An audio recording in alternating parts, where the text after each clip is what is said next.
please welcome our 2012 inductee to the Hall of Famous Missourians, Rush Limbaugh.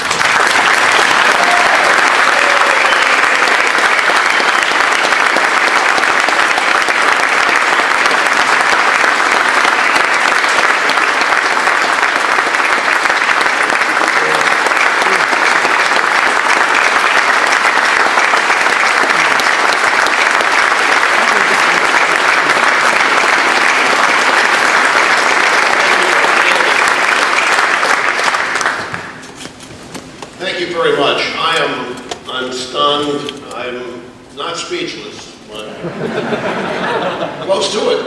I'm literally quite unable to comprehend what's happening to me today. This is something I never, ever considered that would happen to me. As I'm listening to this list of qualifications or resume recitation, I'm reminded of why I'm here. You know, we're all the products of our families. Families define us, determine so much about us. And there are so many in my family that far more deserve to be standing up here today than I do. They have been supported throughout every aspect of my life when it veered away from what the family direction was. Our family is, for the most part, attorneys. There are some exceptions, and I'm one. I'm the only member of my family that did not go to college. Well, I went, but I didn't graduate. It was ballroom dance taught by a drill sergeant at Wax that finally drove me over. But I knew what I wanted to do when I was 8, 10, 12 years old. I didn't like school. I hated it. I literally didn't like it. And I'd get up every morning, getting ready for it, feeling I was heading off to prison. My mother had the radio on. The guy on the radio sounded like he was having fun. I knew that wasn't in my day, so I wanted to do what he was doing. And my father made it possible, because it was the first thing in my life I'd not quit. I was a tenderfoot Boy Scout for a year. Do you know what that takes? Nothing. I literally did not stick to anything, that my piano lessons, whatever it was, I didn't stick to it. But throughout it all, every member of my family was there supporting me. When I started in radio, none of them understood the value and the future in playing Donny Osmond records. But where is this going to take Rusty? A very educated, very dignified family with a pedigree in law. And in many families, someone like me would have been discarded because he was an embarrassment. Somebody like me would have been ignored or thrown aside because, well, we tried, we gave it our best shot. And my father sat me down and told me what was going to happen to me if I didn't go to college. And it was quite instructive to remember it. This is 1969. He said, you're not going to be able to maintain the social standing you're used to, that you have here with your friends. Your friends are going to abandon you because you're not going to be interesting to them. You're never going to find a decent girl to marry because now listen to this. This is who wants to find, what woman wants to marry a man that can't support her? And I wasn't going to be able to do that. And he still did not succeed in deterring me away from my dream, which is radio. And for the longest time, he felt like a failure as a father. His formative experience, the Great Depression. The Great Depression I didn't live through, my brother didn't live through, but we heard about it. But all we could do was hear about it.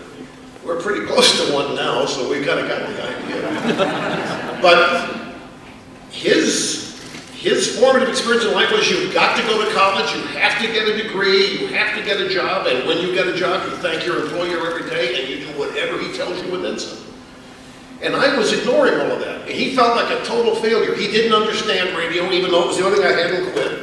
He had a hearing problem, so he could never really hear me on the radio. So he didn't understand it. Throughout all the ups and downs, I remember the first time I got fired, I had to call and tell him. And the way he spoke to me on the phone was as though that was it. My life was over. You get fired, everybody knows it, you're stigmatized, and that's the end. But through all of the 7 or 8 firings, it didn't matter how he felt, he always was able to subordinate that and not try to take my dream away from me. He brought it all on himself, made himself out to be the failure. My family has supported me through every up and down, you know, through no fault of their own. I have brought all kinds of attention to them that I'm sure they never intended or planned on. And it's not enough that I know how to put up with it. It's not something they bargained for, but they've been right there supporting me throughout all of this. Never once have I heard one critical thing asking me to stop or change what I'm doing because of any damage I might be incurring to the family. And I think that one of the aspects of my family that I have absorbed as I'm listening to Peter and the speaker go through periods of time in my career, I had the time, I was a little, to be honest with you, stunned because I don't remember much of it. Because every day I have to get up and do it again. I once asked George Will, I said, you ever go to bed at night, family's gone to bed, lights are dimmed, you pour yourself an adult beverage, you ever stop and think what you mean to people, your readers? He looked at me and frowned as though he had no concept of what I was asking him. He said, I don't know what you mean. I said, well, you matter to a lot of people don't form any opinions till they read you. He said, look, I'm too busy worrying what I have to do tomorrow. I don't look back. I don't think about any of that. And I didn't know what he meant. I thought, how can it be possible for somebody like George? And I asked Mr. Buckley the same thing when I met him. And I found all of these people. One of the greatest perks of my career has been able to meet some of the people best at what they do. And the traits that they all have are never satisfied with what they do, and they're always looking at tomorrow, and whatever they did today can always be better tomorrow. Never satisfied with it. And that's me. And going through this litany of things, and I'm not trying to be false in my humility here, but humility is something that all of us in our family were trained in. It was something that was drilled into us. We're no better than anybody else. In fact, most people are better than you are. You better get used to it and understand it. This humility, keeping everything in perspective and not getting lost. Because life is too full of ups and downs, and if you believe all the stuff that's happening when things are going great, you're going to have a tough time when the bottom falls out in managing the different levels. And my family is singularly responsible for me being here today, being so honored as I am today. And I hope, my dream's always been that throughout my life that many more members of my family become known and it understood about them that they are as deserving, if not more so than I am of this. Because I couldn't, you can't replace your family. You can't change them.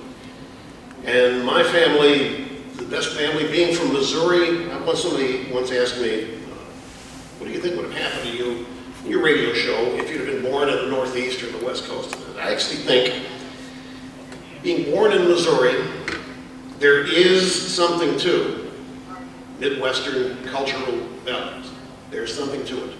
Something really substantive about having it. I remember when I moved to New York, it was 1988, and I'm 47, I don't know what is it, 51, whatever it was, I didn't know the concept of a second home. Where we grew up in Cape Girardeau, you lived there year round, and maybe one family had a summer home in Michigan. We didn't have a summer home. Didn't understand this, going to the Hamptons in the summertime, going to Florida in the wintertime. We just lived where we lived. And the cultural values that came from that, I think, shaped me and gave me a grounding and an anchor that has kept me from falling prey to some of the temptations that are out, particularly in the media world. So I look back on my life, being 61 years old, family I had, irreplaceable, couldn't have hoped for one better, the support that they've all had. The friends I've made over the course of my life and the support that I've gotten from all of them. And now to be standing here and holding it with a chance. I really wanted to unload. I can unload here and take advantage of the opportunity. But I won't. I just want to thank everybody for making this possible. I want to express my deep gratitude on my behalf and for everybody in my family for this honor. Because it's really to all of us, and we are exceptionally proud to accept it. And extremely humble. Thank you all very much.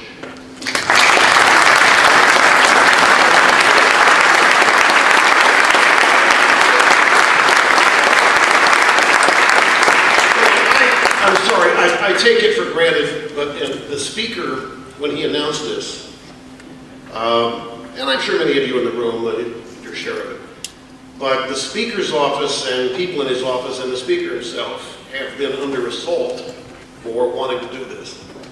And believe me, it's easy to say, you know what, Rush, be better off we try this some other year. He didn't do that. He hung in. It was tough. He did not give them any quarter. Laughed at them when they called his office, which is what you have to do, because they're deranged. They literally are deranged. Our friends, so-called friends on the other side of the aisle, are deranged. This is where my family now forgets I'm here. But he stood up to it, and in fact, enjoyed it and threw it right back at them. So I want to thank you for that.